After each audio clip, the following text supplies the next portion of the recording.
Okay, let's unpack this. Welcome to the Deep Dive, the place where we take history's most sprawling, complicated conflicts and try to give you the fast track to really understanding them. Yeah, the shortcut to expertise, hopefully. Exactly. And today, we're wrestling with just a mountain of source material on a conflict that, well, it spanned nearly 2 decades. It basically destroyed a presidency, and it fundamentally reshaped global politics, military thinking. Pretty much everything. The Vietnam War. That's right. And when you look at the sheer volume of stuff, the diplomatic cables, military reports, personal stories, the declassified intelligence, it's obvious we're dealing with something incredibly complex. Yeah. So our mission today really is to give you, the listener, a solid, synthesized understanding of this whole era. Think of it as that shortcut to being genuinely well-informed. We need to go beyond just the common images. Right. The helicopters, the jungle. Exactly. We need to get into the deep origins, the key moments that escalated, the big turning points, and maybe most importantly, the huge, long-lasting consequences it left, both in Southeast Asia and, of course, here in the U.S. The timeline itself is it's kind of staggering. The main combat phase, our sources put it officially, from November 1st, 1955, right up until April 30th, 1975. Yeah, that's 19 years, 5 months, and 29 days, just continuous fighting. It's incredible. Yeah. But even just starting, we have to acknowledge that this war, it's like a shapeshifter. It has so many different names depending on who you ask, right? Absolutely. In the West, the common name is, well, the Vietnam War. But because the fighting and bombing spilled over so dramatically, it's also accurately called the Second Indochina War.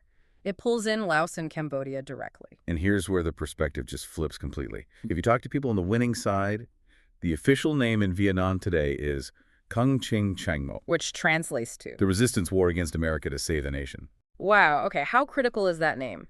Calling it the resistance war against America, does that fundamentally change how we should see their motivation? I think it does. It frames it not just as, communism versus democracy, but primarily as a fight for national independence, a struggle against outside interference. That makes sense. And that framing, it gets us to the different layers of what this war actually was. The sources are pretty clear. It was like 3 things all happening at once. Right. It was a Cold War proxy fight, U.S. versus the Soviets, essentially. It was a post-colonial war, finishing a long struggle against foreign rule, first the French, then the Americans. And it was definitely a civil war. 2 Vietnamese sides with totally different visions for the country's future. And we really have to start with the end result because it just hangs over everything else. Despite the overwhelming military power of the U.S. and South Vietnam, the North won, period, which led to reunification in 1976 as the Socialist Republic of Vietnam, and maybe the biggest outcome. All 3 Indochinese countries, Vietnam, Laos, Cambodia, they all ended up communist because of this. Okay, so to understand how the world's biggest superpower got tangled up in a war it just couldn't win, we need to rewind, right? Go back way before 1955. Definitely. This whole thing is rooted deep in Vietnam's fight against French colonialism, which lasted for, a century. Vietnam was basically the prized possession of French Indochina since the 1880s. Nationalist movements were bubbling up, but the key figure we need to focus on is Ho Chi Minh. Yeah, brilliant organizer. He set up the Indochinese Communist Party, the ICP, back in 1930. And its specific goal, right from the start, was kicking out the French. But then World War II throws a wrench in everything. Japan invades French Indochina in 1940, but instead of just taking over completely. They let the Vichy French administration stay, the ones allied with Nazi Germany. So you had this weird situation, this dual colonial rule, French administration, Japanese military calling the shots. Which was the perfect opening for Ho Chi Minh, wasn't it? Absolutely perfect. He slips back into Vietnam, starts the Viet Minh movement to fight the Japanese. And here's where it gets really, really interesting, kind of paradoxical, regarding early U.S. involvement.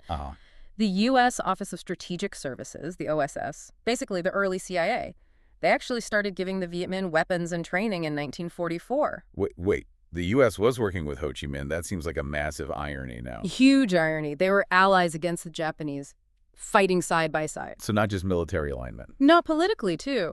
President Roosevelt, FDR, he really distrusted French colonialism. He even proposed publicly that Vietnam should get independence after the war, maybe under an international trusteeship. Strong signal for decolonization. But that alliance just evaporated, instantly after Japan surrendered in 1945. Pretty much.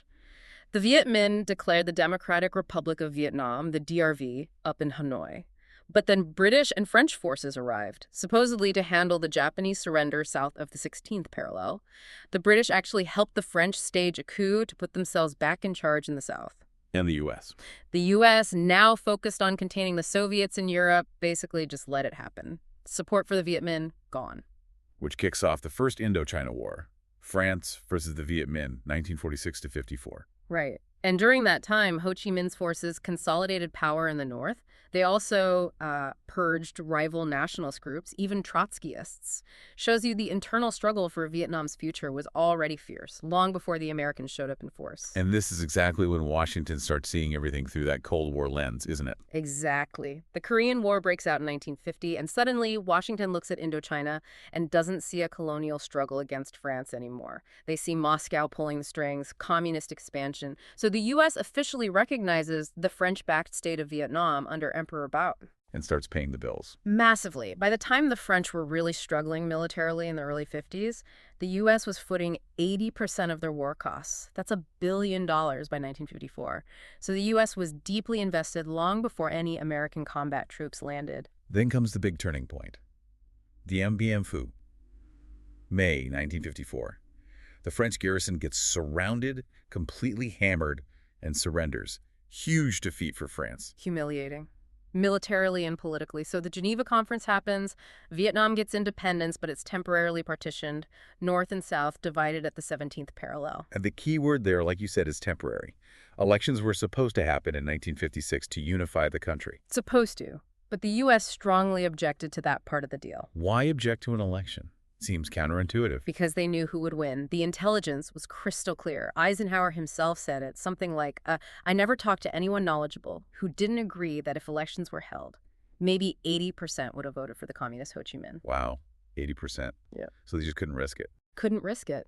Couldn't risk the domino effect, communism spreading across Southeast Asia.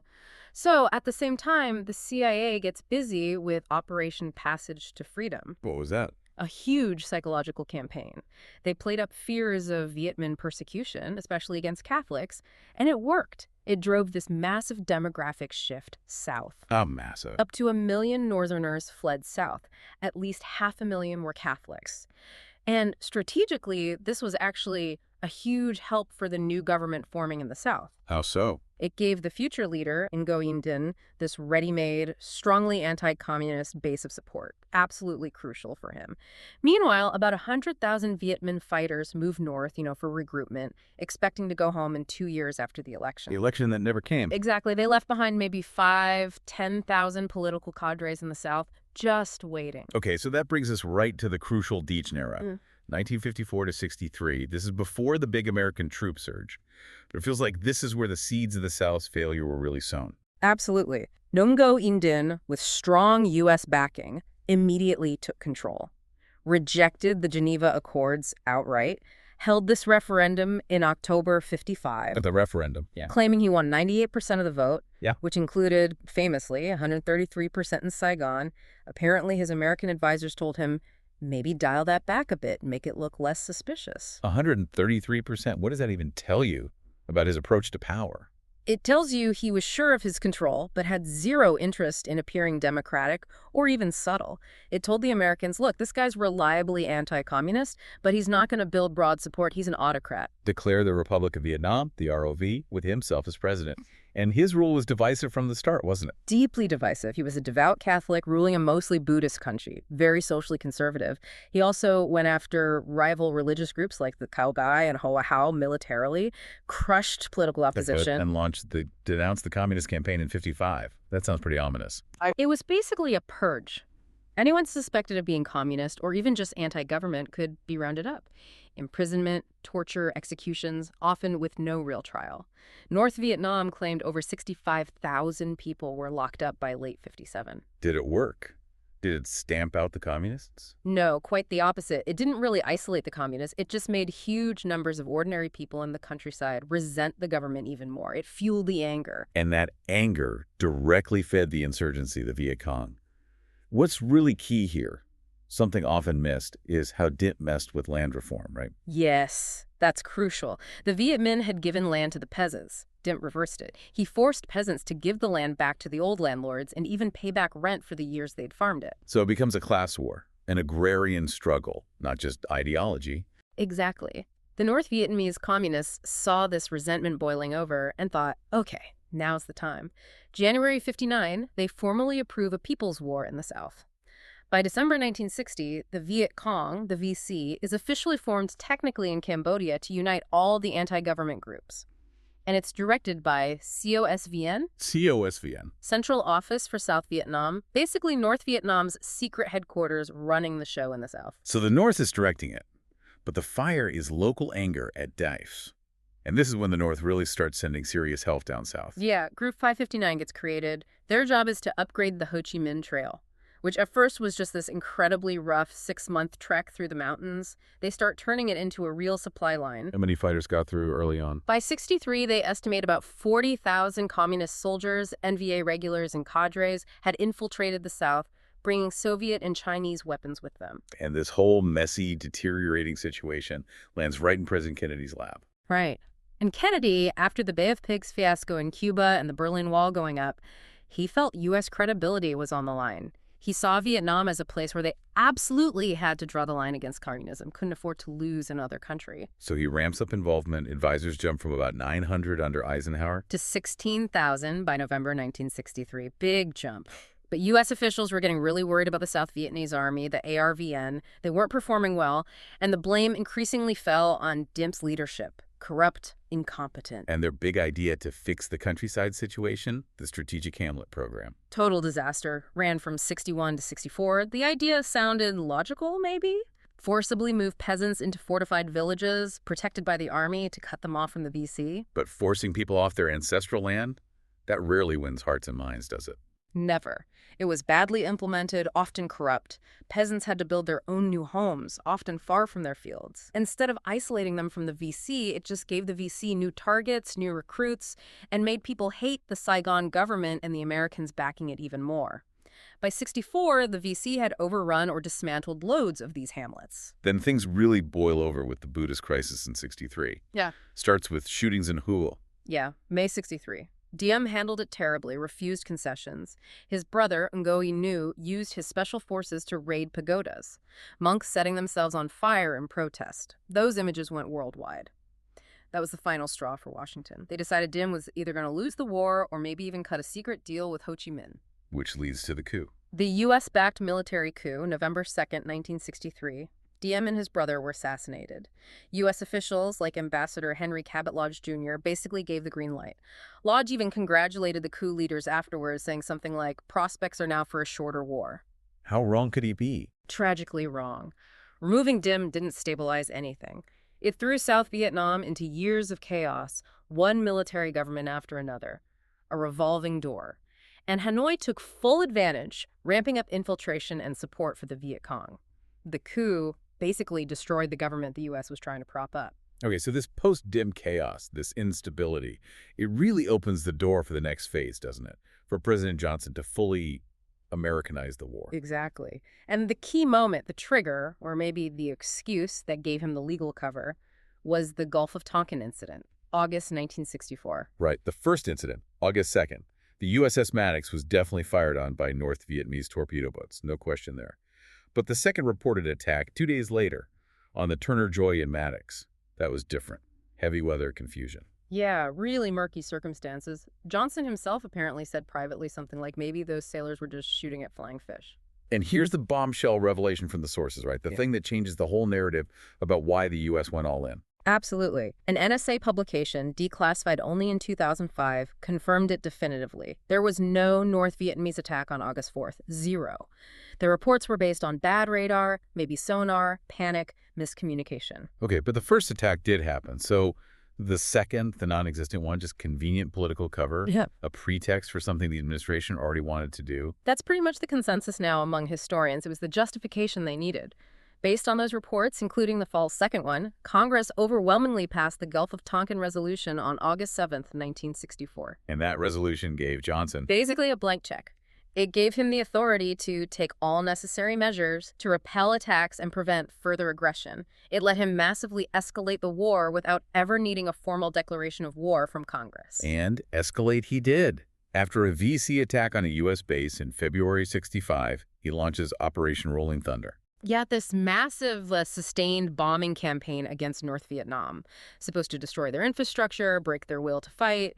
It went on for 3 years, dropped something like 1 million tons of bombs. But did it work? Did it break their will? Not really. North Vietnam wasn't a heavily industrialized country you could just bomb into submission. Their economy was largely agrarian, dispersed.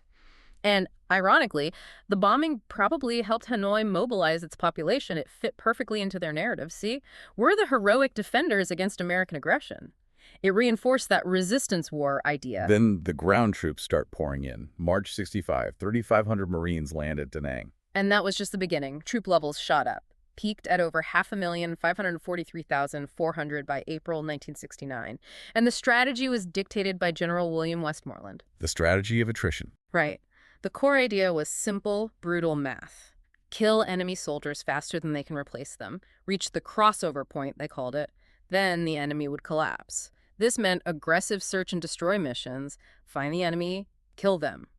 It also sidelined the ARVN, the South Vietnamese Army. Westmoreland predicted victory by the end of '67 based on this. And this strategy led directly to one of the most toxic elements of the war effort. The body count. Oh, yeah. The body count system was fundamentally corrupting. It became the main metric for success. Promotions, medals, unit citations, they all depended on reporting high enemy kills. So the numbers got inflated. Massively inflated. Often civilians killed in the fighting or just found dead were counted as enemy KIA. It created this completely false, overly optimistic picture for policymakers back in Washington. They thought they were winning based on these numbers, but the reality on the ground was very different. And the war wasn't staying within Vietnam's borders either, was it? It spilled over dramatically. Hugely, especially with the bombing to cut the Ho Chi Minh Trail, the supply line running through Laos and Cambodia. Tell us about Laos. The bombing there was unprecedented. It's almost unbelievable. Between 1964 and 1973, the U.S. dropped 2 million tons of bombs on Laos, a supposedly neutral country. That makes Laos, per capita, the most heavily bombed country in the history of warfare. More bombs than were dropped on all of Europe and Asia combined in World War II. It's just impossible to even comprehend that scale. It speaks volumes about the kind of military thinking at the time, like Curtis LeMay. Yeah, the Air Force Chief of Staff, he notoriously advocated just bombing North Vietnam back into the Stone Age. Total faith in air power, regardless of the context. So despite all this massive firepower, this huge troop presence, there was this growing gap, wasn't there, between what officials were saying and what was actually happening? Credibility gap. Absolutely. Westmoreland gives this speech in late '67, says the end comes into view, light at the end of the tunnel. But internal reports, military intelligence, showed the opposite. The VC and the NBA, the North Vietnamese Army, they still held the strategic initiative. They were initiating something like 90% of the major firefights. They decided when and where to fight, mostly. And the ultimate explosion of that credibility gap was the Tet Offensive, January 1968. Yeah, a massive coordinated surprise attack by the communists. Hanoi had cleverly lured a lot of U.S. forces out to remote places like Khe Sanh near the border. A diversion. Exactly.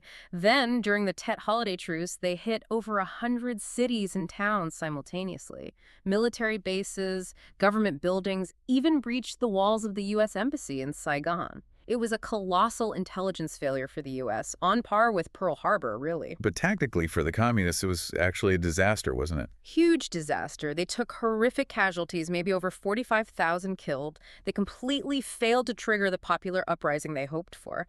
The ARVN didn't collapse or defect en masse like they expected. But the perception. Yeah. The perception back in the U.S. was devastating. Absolutely devastating. The sheer scale and audacity of the attacks just shattered the official narrative that the enemy was weakening and victory was near. The media coverage was relentless, graphic. You had that famous quote from Peter Arnett covering the battle for Bun Tre. The one about destroying the village. Yeah, the infantry commander saying it became necessary to destroy the village in order to save it. That quote just captured the brutal absurdity for so many people. And the political impact back home was immediate. Instant and catastrophic for LBJ. His approval ratings plummeted, like from 48% down to 36%. Westmoreland was recalled, replaced. And then, in March '68, Johnson goes on TV and stuns everyone, says he won't seek re-election. He basically conceded the war had broken his presidency. Tet was the moment the U.S. political will to achieve military victory really collapsed. So the failure of attrition, the political earthquake of Tet, that really sets the stage for Richard Nixon in the next phase. Vietnamization. Starts in '69. Right.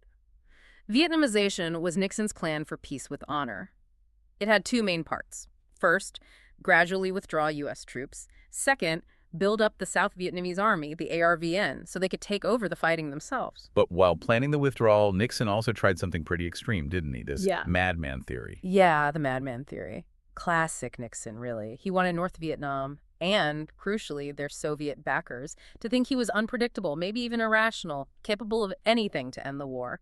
So in October '69, he secretly ordered B-52s carrying nuclear weapons to fly towards Soviet airspace. Seriously? Nuclear weapons? Yeah, just fly close enough to be detected, then turn back. It was pure psychological warfare, high-stakes signaling, trying to scare the Soviets into pressuring Hanoi to negotiate seriously, incredibly risky. Now, something often gets glossed over when we talk about withdrawal. The state of the U.S. military itself by this point. Morale wasn't just low, it had cratered. Completely collapsed. The sources describe a devastating internal decay, disobedience, refusing orders. It became common. Drug use exploded.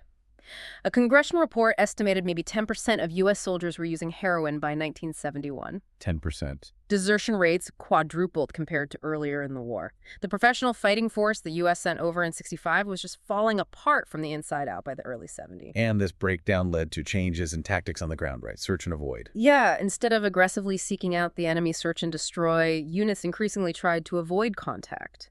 Search and avoid, they called it. Lie low. Don't engage unless you absolutely have to. Falsifying battle reports became routine just to show activity without taking risks. And then there's fragging. A truly horrifying symptom of the breakdown.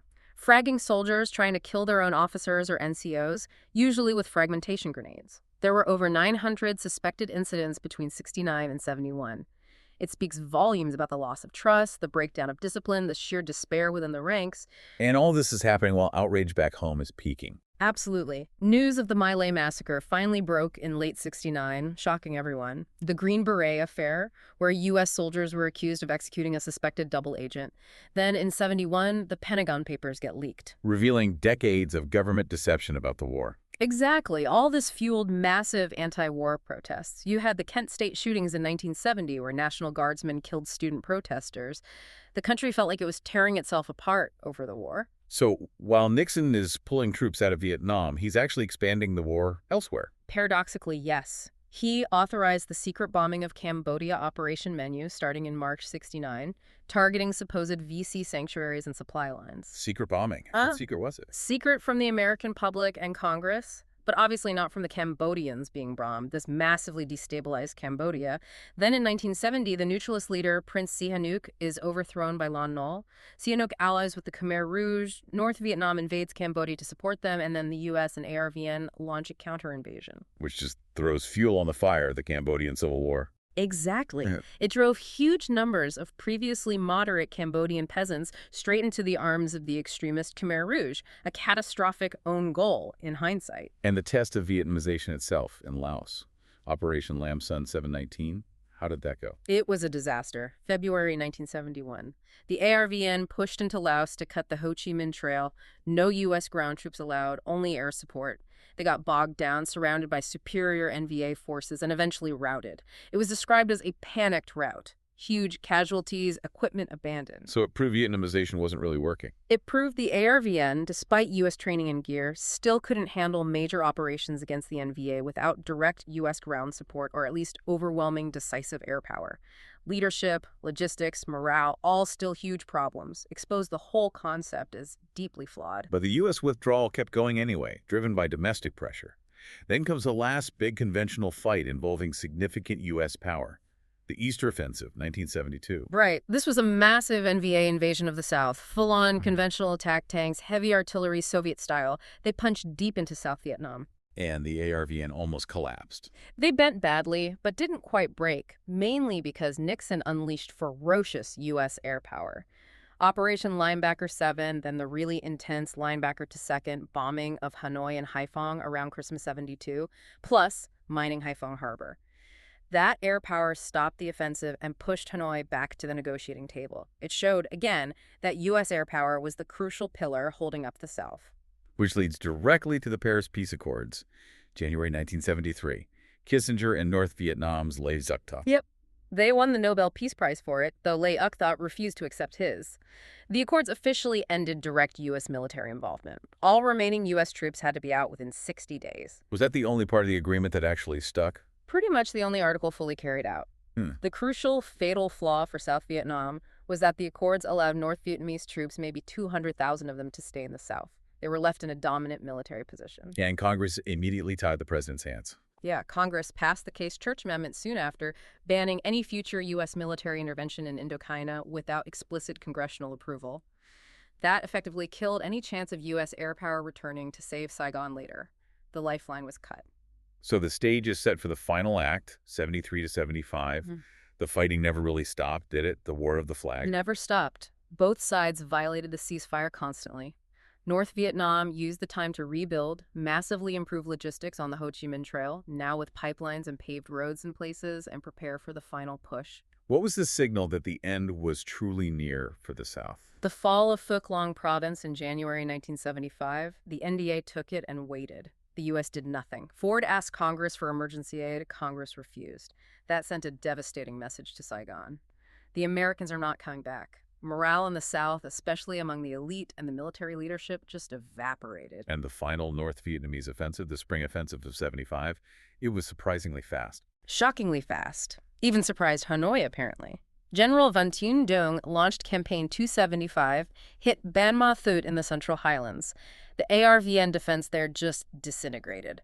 President Thuot then made this catastrophic decision to abandon the entire Central Highlands in a rushed retreat. The convoy of tears? Yeah. Soldiers and hundreds of thousands of terrified civilians trying to flee east towards the coast. It turned into a slaughter. NVA units cut them off, shelled them. Utter chaos and death. After that, the ARVN just collapsed across the country. Da Nang, Nha Trang fell almost without a fight. There was one last stand. A desperate, bloody fight at Suan Loc, east of Saigon. The ARVN 18th Division fought incredibly bravely there for about 2 weeks, but they were overwhelmed. By late April, Saigon was surrounded by over 100,000 NVA troops. Which triggers Operation Frequent Wind. The frantic, chaotic helicopter evacuation from Saigon. Primarily Americans, but also thousands of South Vietnamese who had worked with them and were desperate to get out. Iconic, tragic images from the embassy roof. And then April 30th, 1975. NVA tanks crashed through the gates of the Independence Palace in Saigon. President Dung Van Minh, who'd only been in charge for 2 days, surrendered unconditionally. The war was over. But the suffering, that was far from over. Let's talk about that staggering aftermath. The human cost first. It's almost impossible to get firm numbers, isn't it?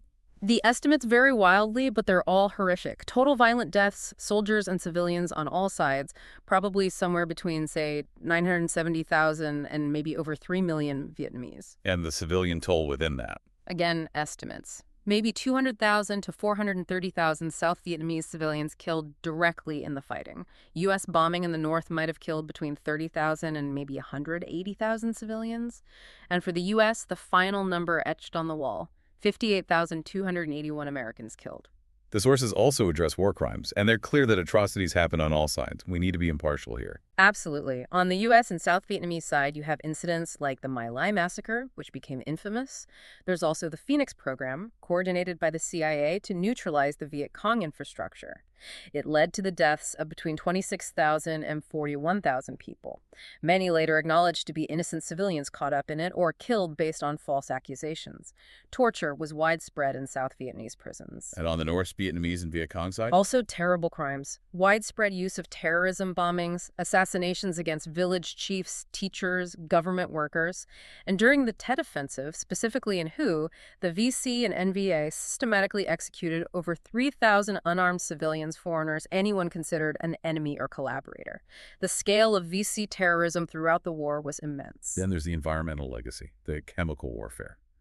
Agent Orange. One of the most enduring horrific legacies. Between 61 and 71, Operation Ranch Hand sprayed about 20 million gallons of toxic herbicides, including Agent Orange, over roughly 6 million acres of South Vietnam. That's 20% of the country's jungle, defoliated. Some call it ecocide, but the human health impact. Immeasurable and ongoing. The dioxin in Agent Orange is incredibly toxic and persistent. It's linked to cancers, severe neurological problems, and devastating birth defects, not just in those directly exposed, but in their children and grandchildren. Vietnamese groups estimate up to 4 million people have suffered from dioxin poisoning. And the contamination is still there. Oh, yes.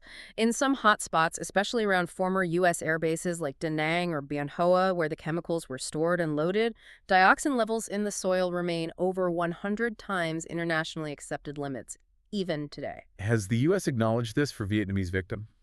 It's complicated. The U.S. Veterans Administration does acknowledge certain diseases in American vets linked to Agent Orange and spina bifida in their children. But for Vietnamese victims, the official U.S. stance has generally been that a conclusive scientific link to specific birth defects hasn't been proven, although they are now collaborating and funding cleanup efforts at some of the worst hotspots, like Da Nang Airport.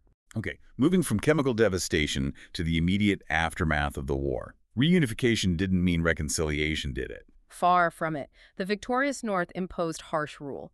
Hundreds of thousands of South Vietnamese military officers, government officials, intellectuals, anyone associated with the old regime, were sent to so-called re-education camps. Which were essential. Brutal prison camps. Estimates range up to 300,000 people interned, often for years, sometimes over a decade. They endured torture, starvation, disease, forced labor. Many died. It was pure political retribution. And this oppression helped fuel the refugee crisis. Directly. That, plus economic collapse and ongoing conflict, led to the Indochina refugee crisis. Over 3 million people fled Vietnam, Laos, and Cambodia in the years after 1975. This includes the boat people, hundreds of thousands who took desperate risks in flimsy boats on the South China Sea. How many died at sea? Estimates are around 250,000, lost to storms, drownings, disease, dehydration, or attacked by pirates. It was a humanitarian catastrophe that lasted years. And the instability just rippled outwards across the region? Absolutely. In Laos, the communist Pathet Lao took power soon after Saigon fell. But the most horrific outcome was in Cambodia. The Khmer Rouge, under Pol Pot, took Phnom Penh just before Saigon fell. They immediately emptied the cities and launched the Cambodian genocide. Killing how many? Estimates range from 1 to 3 million Cambodians killed by their own government in just 4 years. Execution, starvation, disease, one of the worst atrocities of the 20th century. This horror eventually forced Vietnam to invade Cambodia in 1978 to overthrow the Khmer Rouge. Which then led to China invading Vietnam in 1979. Exactly, the Sino-Vietnamese War. So the fall of Saigon didn't bring peace to Indochina. It just triggered a new cycle of conflicts that lasted another decade or more. Finally, let's look at the legacy in the U.S. The cost. Not just in lives, but financially. Installments. The direct cost is estimated at $168 billion between 53 and 75. In today's money, 2024 dollars, that's about $1.7 trillion. And that doesn't even include the ongoing costs, veteran benefits, disability payments, which still run about $22 billion per year. And the political cost. Yeah. The Vietnam syndrome. Yeah, that term described a deep public and political reluctance to get involved in large-scale, potentially costly and prolonged overseas military interventions, especially without clear objectives and public support. It shaped U.S. foreign policy for decades. Polling backs that up. Consistently. By 1970, 60% of Americans already thought sending troops was a mistake.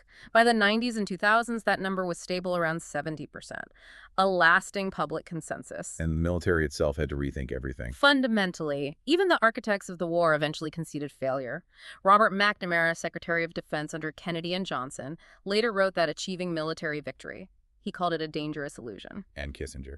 Henry Kissinger also noted that the kind of counterinsurgency and nation-building war fought in Vietnam, the U.S. military just wasn't suited for it. Overwhelming firepower couldn't defeat a determined nationalist movement fighting for its independence on its home turf. The failure wasn't just tactical, it was profoundly political and strategic. So what does this huge, complex story mean for you, the listener, trying to grasp it all? I think the core lesson, the one that echoes through the sources, is about the limits of power.